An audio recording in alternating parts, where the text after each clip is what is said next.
చెప్పండి. హరి ఓం శ్రీ గురుభ్యో నమః. హరి ఓం. డాల్ఫిన్ కాలనీ సామమూర్తి నగర్లోని అమ్మవారిని స్థాపించారమ్మా.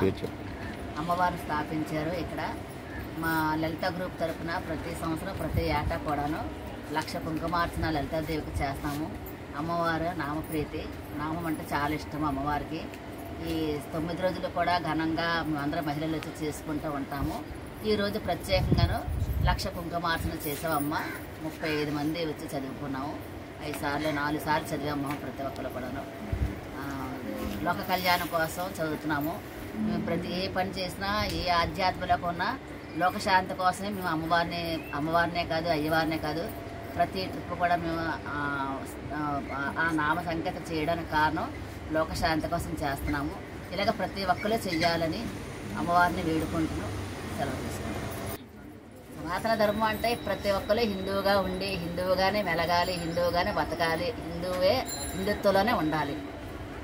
అందరూ నామం చేసుకుంటే ప్రతి ఒక్కరు వర్ధిల్లాలి. ఏదో ఒకటి ఆధ్యాత్మికంగా చేసుకోవడం, మంచి కార్యక్రమాలు చేయడం, సనాతన ధర్మంలో నడవడం, ప్రతి ఒక్కరికి ఒక మంచి హెల్ప్గా ఉండడము, అది సనాతన ధర్మం అంటే.